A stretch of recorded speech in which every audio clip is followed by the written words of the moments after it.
و تعالیٰ حق بات کہنے کی، آپ حضرات کو سننے کی، پھر ہم سب کو اس پر عمل کرنے کی توفیق مرحمت فرمائے۔ حضور نبی کریم صلی اللہ تعالیٰ علیہ وسلم کی احادیث پاک کا جو چھوٹا سا ٹکڑا آپ کے سامنے میں نے پڑھا، اللہ کے پاک پیغمبر جناب رسول اللہ صلی اللہ تعالیٰ علیہ وسلم فرماتے ہیں کہ جمعے والے دن آپ کثرت سے درود پاک پڑھا کرو۔ جمعے والے دن آپ کثرت سے درود پاک پڑھا کرو۔ فَإِنَّهُ مَشْهُودٌ، اس لیے کہ جمعے والے دن جو تمہارا درود مجھ تک لے کر کے آنے والا فرشتہ ہوتا ہے وہ خاص الخاص فرشتہ ہے۔ تشہدہ الملائکہ فَإِنَّهُ مَشْهُودٌ، تو وہ میرے سامنے حاضر ہوتا ہے۔ ایک مقام پر نبی پاک صلی اللہ تعالی علیہ وسلم نے فرمایا کہ اِذَا اکْتَفَا، کہ آپ کی کفایت کر جائے گا جو آپ درود پاک پڑھو گے، آپ کے ہر غم اور آپ کے ہر ہم، یعنی اندر کا کوئی غم ہے یا باہر کے معاملات کا کوئی غم آپ نے اپنے دل و دماغ میں رکھا ہوا ہے، درود پاک اس کا علاج۔ نبی کریم صلی اللہ تعالی علیہ وسلم نے ارشاد فرمایا کہ وہ آپ کا دور ہو جائے گا۔ وَيَغْفِرُ لَكَ، اور آپ کے گناہوں کی معافی کا اور بخشش کا باعث یہ درود پاک بن جائے گا۔ تو میرے دوستو، بہت مرتبہ، کئی مرتبہ، بار بار زندگی میں ہم جمعے والے دن کو دیکھتے ہیں، لیکن ہمارے دل و دماغ میں اس کی اہمیت نہ ہونے کی وجہ سے اعمال میں سستی ہو جاتی ہے۔ تو احادیث پاک کو سننے کے بعد ہمارے دل میں اس کا احساس ہونا چاہیے کہ جمعے والے دن ہم درود پاک کو، حضور نبی پاک صلی اللہ علیہ وسلم نے فرمایا، اور وہ روشن دن جو ہے، وہ روشن رات جو ہے، یعنی جمعے والی رات اور جمعے والا دن، اس میں کثرت سے درود پاک پڑھو۔ مختلف علماء، فقہاء، اتقیاء، اصفیاء اقوال دیکھے جائیں تو بے انتہا اقوال ہیں۔ امام حسن بصری رحمۃ اللہ تعالی علیہ، آپ کے پاس ایک بندہ گیا، یہ مسئلہ، یہ مسئلہ، یہ مسئلہ، فرمایا آپ درود پاک پڑھو، درود پاک پڑھو، درود پاک پڑھو۔ یہ ایک ایسا عمل ہے کہ اس کی وجہ سے سارے مسائل حل ہو جائیں۔ میرے دوستو، ربیع الاول کا مبارک مقدس عظیم الشان مہینہ، جس مہینے میں سارے نبیوں کے سردار، خاتم النبیین، محبوب کبریا، مقصود کائنات، جناب حضرت محمد الرسول اللہ صلی اللہ تعالی علیہ وسلم دنیا میں تشریف لائے، اور آپ حضرات نے امام الانبیاء کی زندگی کے قول و فعل و عمل، عبادات و اخلاق، اور نبی کریم صلی اللہ تعالی علیہ وسلم کے معاملات مختلف طریقوں سے، مختلف لوگوں سے آپ نے سنے۔ میرے دوستو، حضور نبی کریم صلی اللہ تعالی علیہ وسلم کی عظمت اور شان کو آپ نے سنا۔ آج میں آپ کو حضور نبی کریم صلی اللہ تعالی علیہ وسلم کے کلمہ پڑھنے والے، حضور کی محبت کا دم بھرنے والے، حضور کے غلاموں، حضور کے چاہنے والوں، حضور سید کونین صلی اللہ تعالی علیہ وسلم کے کلمہ پڑھنے والوں کے بارے میں اللہ تبارک و تعالی نے فرمایا، کنتم خیر امت، ساری امتوں میں وہ جو کلمہ پڑھنے والے امام الانبیاء صلی اللہ تعالی علیہ وسلم کے ہیں، وہ سب سے زیادہ بہتر ہیں۔ میرے دوستو، حضور نبی کریم صلی اللہ تعالی علیہ وسلم کی امت کے کیا کہنے، چھوٹا سا عمل کیا، اللہ جل شانہ نے اپنے رحمتوں کے دریا اس محبوب کبریا کی وجہ سے بہا دیے۔ چند مثالیں آپ کے سامنے رکھ کر کے ذرا آپ کے اذہان کو اس لے جانا چاہوں گا، ذرا دیکھو تو صحیح کہ وہ عمل کرنے والے ساری زندگیاں عمل کر رہے ہیں، لیکن محبوب کریم صلی اللہ تعالی علیہ وسلم کے نام لیوا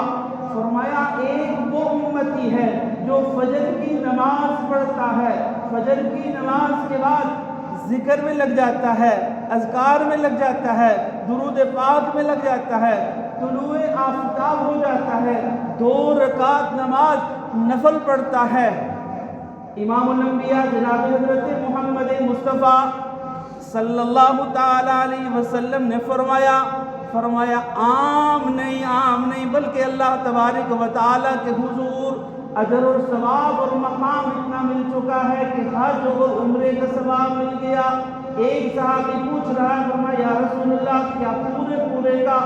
3 مرتبہ حضور نبی اقدس صلی اللہ تعالی علیہ وسلم نے ہاں پورے حج پورے عمرے کا ثواب پا گیا ہے، پورے عمرے پورے حج کا ثواب پا گئے۔ کون؟ وہ جو نماز پڑھ کے چند منٹ کے لیے ذکر اور اذکار میں بیٹھ گیا، مقام کتنا مل گیا؟ حج اور عمرے کا مقام مل گیا۔ تو میرے دوستو حدیث پاک ہے، ہمیں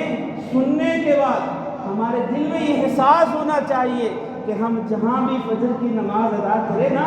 وہ وقت روزی کی تقسیم کا ہوتا ہے، ہمارے دل و دماغ میں یہ بات ہونی چاہیے ہمارا رازق کون ہے؟ اللہ ہے۔ وہ اس وقت اپنے فرشتوں کو بھیج کر کے روزی تقسیم کر رہا ہوتا ہے، ہاں یہ بندے ان کے روزی میں فراہی کر دو، کشادہ کر دو، وافر کر دو، بڑھا دو۔ تو میرے دوستو وہ سستی میں، وہ کاہلی میں، وہ کم بختی میں نہیں گزرنی چاہیے۔ اللہ کے حضور فجر کی نماز کے بعد کچھ اللہ تبارک و تعالیٰ کی یاد کر کے، کچھ ذکر کر کے، کچھ اذکار کر کے، کچھ حضور نبی پاک صلی اللہ علیہ وسلم کا درود پاک پڑھ کے اب اللہ کی رحمت کو اپنی طرف متوجہ کرنا ہے، ابو موسیٰ رضی اللہ تعالیٰ عنہ فرماتے ہیں کہ امام الانبیاء جناب حضرت محمد مصطفیٰ صلی اللہ تعالیٰ علیہ وسلم کے امتیوں کو کیا کہنے، صحت یابی کی حالت میں عمل کر رہے تھے، ذکر کر رہے تھے، اذکار کر رہے تھے، نوافل پڑھ رہے تھے، روزے رکھ رہے تھے، عمرے پہ جا رہے تھے، حج کر رہے تھے، خیرات کر رہے تھے، سارا کچھ کر رہے تھے، اب بیمار ہو گئے۔ یا رسول اللہ تو اب بیمار ہونے کی حالت میں عمل نہیں کر سکے۔ امام الانبیاء جناب حضرت محمد مصطفیٰ صلی اللہ تعالی علیہ وسلم نے فرمایا ان کا عمل اللہ کے حضور رکتا نہیں، بلکہ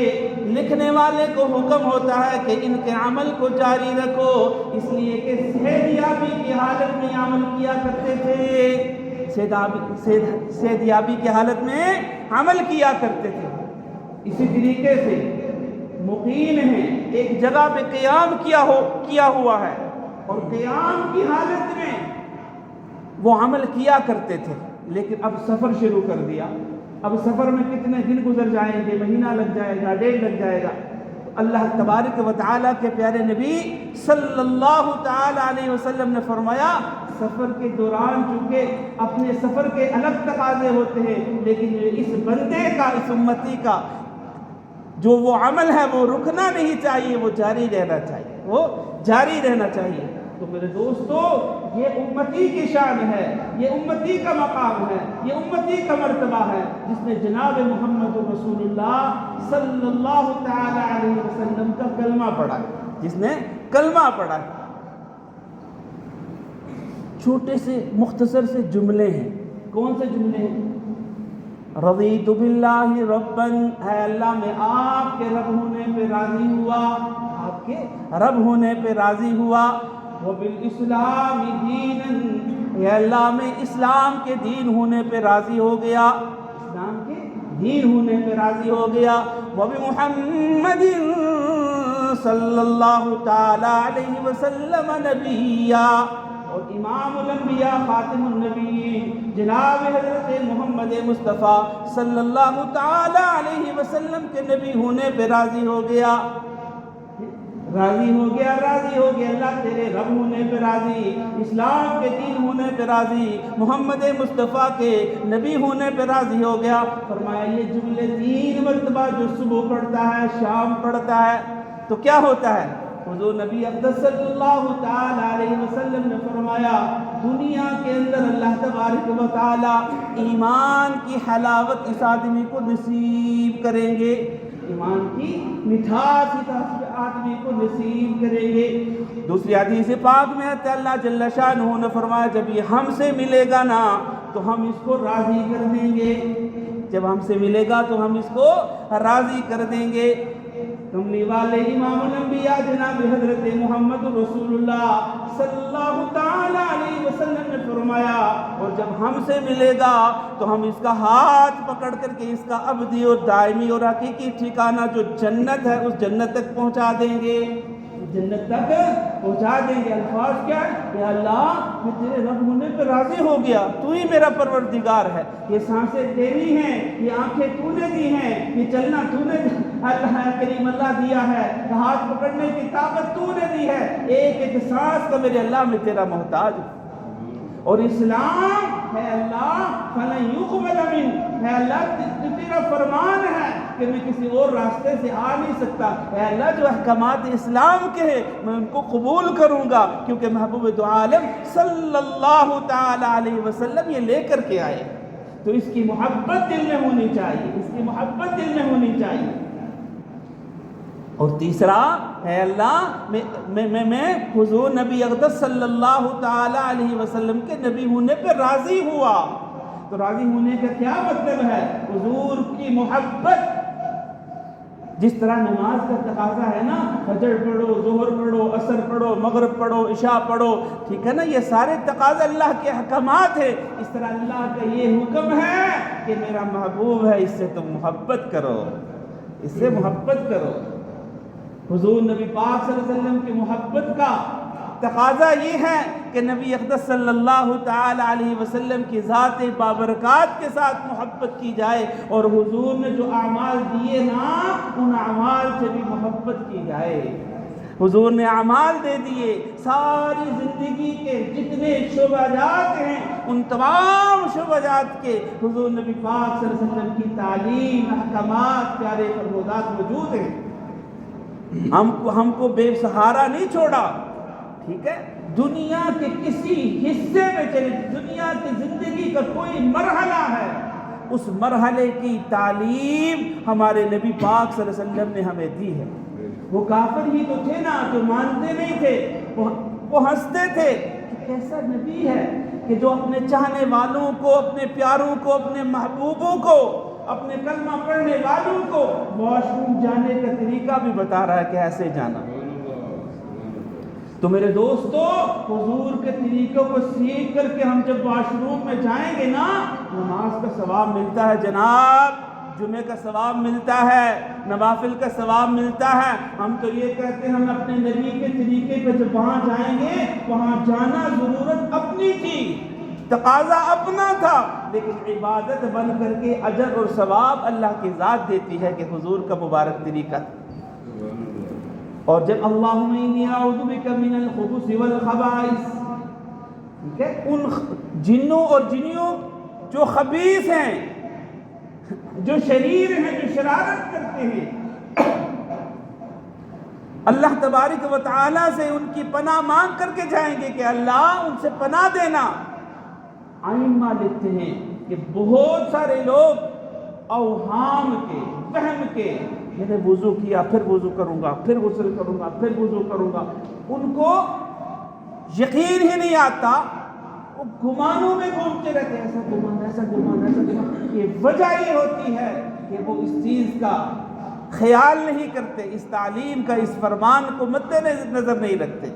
تو میرے دوستو اللہ تبارک و تعالیٰ سے دعا ہے اللہ جل شانہ ہم سب کو حضور نبی اقدس صلی اللہ تعالی علیہ وسلم کی سچی محبت نصیب فرمائے، حضور کی ذات ببرکات کے ساتھ محبت، حضور کے جو احکامات ہیں ان کے ساتھ محبت، اور زندگی کے ہر گوشے میں حضور کی تعلیمات لے کر کے زندگی گزارنے کی توفیق عطا فرمائے۔ وآخر دعوانا ان الحمد للہ رب العالمین۔